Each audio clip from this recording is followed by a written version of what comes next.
Hello everyone and welcome back. Today we are looking at two more Lego sets. These are mock sets here. First and foremost, we have another one of those. This one I meant last week to kind of get the ZY Legion.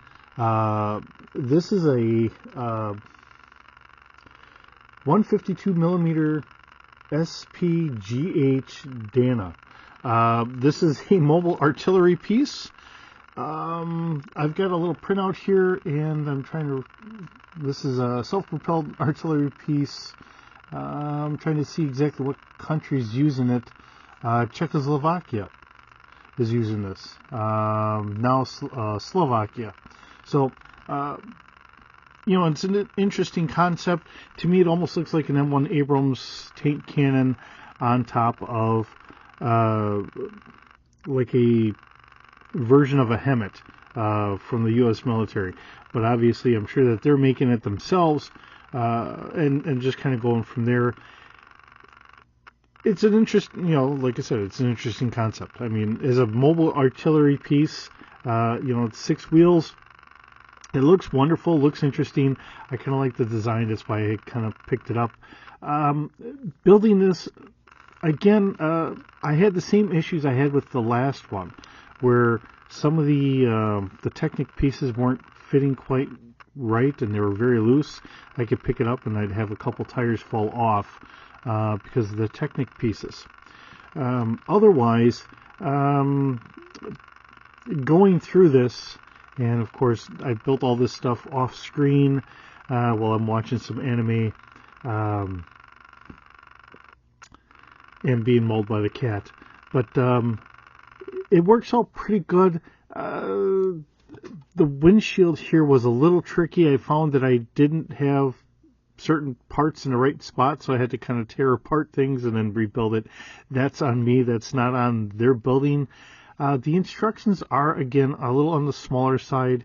And for my eyesight, because I have self-tinting glasses and the blue light filter on my glasses, everything seems a little darker. So for people with good eyesight, it's probably not a big deal, but I have a slight issue with that. So that's really just on me. It's not on their instructions or anything else, and I don't want to blame their instructions on any of that stuff. But I do want to just kind of point that out. This does, move up and down. We do have some extra pieces here. I think that is supposed to kind of go up so that you can make it look like it's kind of being supported here. It's not actually bricked together in here. So it's a nice concept. I did miss 2 pieces on the side. Apparently there was another long 1 by whatever that is piece I was supposed to put in there. They're actually inside the box. And then there was a couple miscellaneous pieces that were not called for, so maybe they were and I missed it or whatever, but either way, you're not going to get figures inside here. This is not intended for figures to sit inside here, so regrettably we're not going to be able to actually have physical figures sitting in there looking out the driver's door or whatever as we go through this. But I do like how they've done the suspension again, where it's really, these are hinged so we can kind of go over rough terrain, all that stuff. So when you're playing on a carpet or whatever, you have that ability to kind of go up and down with the tires and all that. So no complaints there. This was a fairly nice solid build all the way around. Not a major issue with anything. So, again, these sets were not overly expensive, so which is why I picked them up. I'm not trying to go for some of these sets where they're giving us some 300 or 400 pieces and they want $80. I think that's a little on the atrocious side. I know that they're making military vehicles, and that's something that Lego refuses to do. I can respect Lego for that, whether you fully agree with them or not. It's their company, and it's one of the things that they had kind of laid out from way back in the 40s. So because they're over in the European theater, not that far from Germany in that. They didn't want to have anything modern military, and I can respect them for that. I don't always agree with it, but it is their company. They have that right, and I'm not going to take that away from them. Now we get to the LAV. Now this is from Mock Sage, and this is a whole different vehicle. This is Mock Sage by Zaturon, Zaturon. I don't remember how many pieces this was. Again, it's another set we're not going to have really much room for actual figures to sit inside. As we look in here, I do have just a spot, so I could have someone sitting here.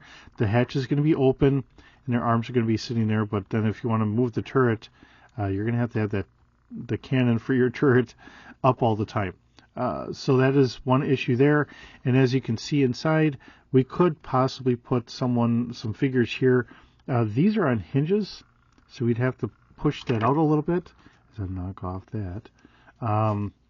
So that might have to get glued on. I don't know. It's a good idea. I just don't know how.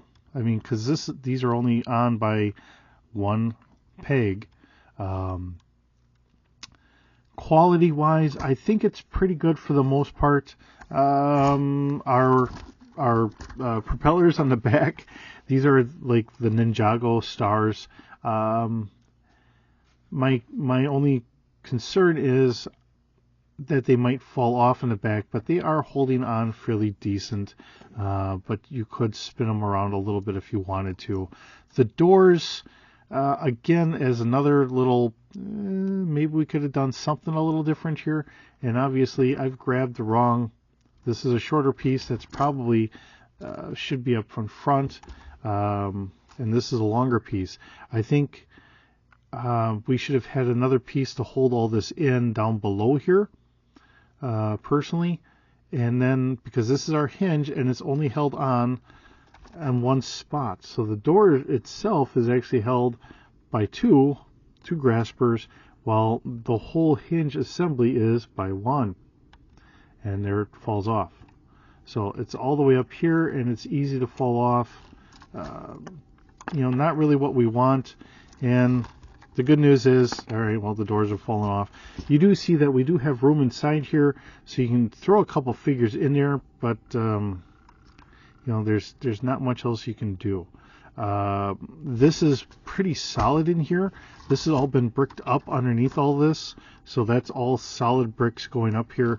Kind of nicely done in one sense, because it is fairly robust in that regard. So I'm not going to say it's not. The downfall is, if you're someone that wants to be able to get figures in here, you're just not really going to get much in figures in here. Because most of the time your front hatch is going to be closed. Because I remember when I was a Bradley driver, I was told I have to learn how to drive with that being closed all the time. It will always be closed during combat. So that's the way I was trained. Our piece right here, and I can pull this off. I'm thinking that this might almost need to be turned the other way around in a way, because this sits up just a little higher than I really wanted to, and then I knock all that off. And the reason why I say that is because once I get all this on, oops. My mind is blanking on how I put all this together here. Once I get all this on here, here we go. And then I tilt this, you can see with our smoke canisters here, it just stops it from wanting to turn all the way around. The turret should almost be up maybe one more plate. Maybe that's just something I should just kind of modify. The nice thing is how they have all of the different greens, the black, the tans, the browns, and all that. So everything is nicely camouflaged, as a marine vehicle probably really should be. I think it looks wonderful. I don't have any issues with it.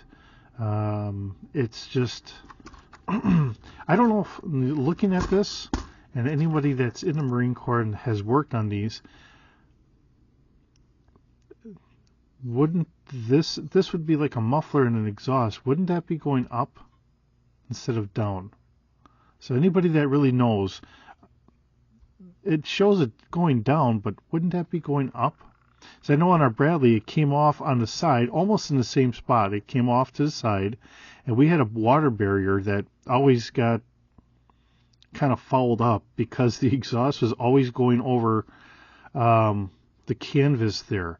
And we had a thick rubber cover that would go over it, but it never fully kept it from getting ruined there. So we always had a hole. So we were never really going to be able to swim our Bradleys when I was in. They may have fixed it by now, I don't know, but I'm going to say probably not. But either way, I'm thinking that this should probably go up instead of down, because if this is in the water, it's going to be floating kind of low, and now your exhaust is trying to go off into the water. So I don't know how that, if that's really right or if it's a slight error there. And then we also have this on the side. I'm going to guess that this is for periscopes, so we can see out here, and that's probably what this is another periscope, so we can see out a little bit higher. Right or wrong, I never had anything like that, but a Bradley is a different beast, so I can't say yes or no on that whatsoever. And we do have this bricked out here to show the cylinder of the turret itself being able to move around. I will say personally, I think I'm half tempted. These aren't on by all that much. Oops. All it is just this. And I might just leave these off, mainly because if I want this to turn around really nice, they're binding everything up. So unless I lift this up about one more, that's about my only other recourse, which I do have extra pieces, so it's not like I can't do it, but I'll just have to figure out what I'm going to do on that one. But otherwise, another nice vehicle, being another wheeled vehicle. I think the military is really starting to like having a little bit more of the wheeled vehicle varieties, mainly because, and here's Indy, mainly because we can put them on a highway. Tracked vehicles and all that stuff, we're supposed to stay more off-road, back road, side roads, whatever, but we can't transport them themselves on a highway, even if they're going slower, because we don't want to tear it up with the tracks. So with that being the case, having the wheeled vehicles does make things a little bit better. And the fact that I know even for my own personal vehicle today, I have Kevlar in the tires, so that way it can withstand a little bit of a little extra wear and tear, and we have auto sealing stuff. So, and we just go from there. So with that being said, we're going to end it here. Thank you so very much for joining me today. I hope you like these as we get more mock vehicles done. It's wonderful bringing them to you. Indy says hi, as she's being ever so affectionate here to me today. And as we go from there. So we'll see you in the next video. Say bye, Indy. Say bye.